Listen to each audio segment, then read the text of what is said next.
বর্তমান সময়ে বাংলা নাটকের কথা বললে যাদের নাম সবার আগে আসে তারা হলো ঈগল টিম। আর এই টিমের প্রতিটি নাটকে যারা উপস্থিত দর্শকদের হাসিয়ে লুটিয়ে ফেলে তিনি আর কেউ নন সবার প্রিয় ইফতেখার ইফতি। কখনো সহজ সরল গ্রাম্য যুবক, কখনো আবার দুষ্ট বন্ধু। প্রতিটি চরিত্রে তিনি নিজেকে এমনভাবে মানিয়ে নেন যে মনে হয় চরিত্রটি যেন তার জন্যই তৈরি। কিন্তু এই হাসি খুশি অভিনেতা বাস্তব জীবনে কেমন, কিভাবে শুরু হলো তার এই পথ চলা, বিস্তারিত জানতে ভিডিওতে লাইক দিয়ে শেষ পর্যন্ত দেখতে থাকুন। ইফতেখার ইফতি মূলত একজন মঞ্চ ও টেলিভিশন অভিনেতা। তার অভিনয়ের হাতেখড়ি অনেক আগে হলেও দেশজুড়ে জনপ্রিয়তা পান ঈগল মিউজিকের ব্যানারে নির্মিত ছোট নাটক বা শর্ট ফিল্মগুলোর মাধ্যমে।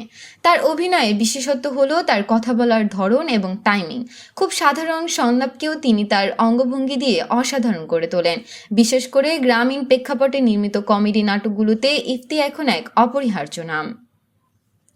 ঈগল টিমের সাথে ইফতেখার ইফতির রসায়নটা দারুণ। বিশেষ করে এই টিমের অন্যান্য অভিনয় শিল্পী যেমন অনিক, সুপ্ত বা স্পর্শারদের সাথে তার অভিনয় দর্শকরা দারুণ পছন্দ করেন।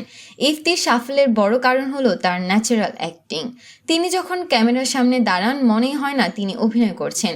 ইউটিউবের কোটি কোটি ভিউ আর হাজার হাজার কমেন্ট বলে দেয় সাধারণ মানুষের মনে তিনি কতটা জায়গা করে নিয়েছেন।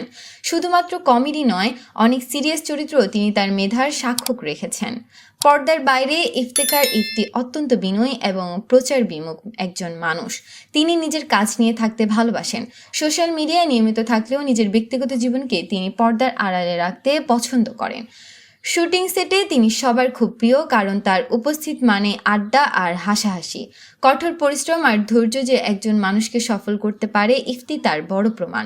কোনো বড় গডফাদার ছাড়াই নিজের অভিনয় দক্ষতা দিয়ে তিনি আজ এই অবস্থানে পৌঁছেছেন।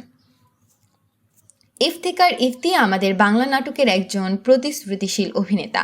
দিন দিন তার অভিনয় আরও পরিণত হচ্ছে এবং ভক্ত সংখ্যাও বাড়ছে। আপনারা যারা নিয়মিত ঈগল টিমের নাটক দেখেন, ইফতির কোন নাটকটি আপনার সবচেয়ে বেশি প্রিয় লিখে জানিয়ে দিন কমেন্ট করে। পরবর্তী ভিডিও সবার আগে পেতে সাবস্ক্রাইব করুন আমাদের চ্যানেলটি। ধন্যবাদ।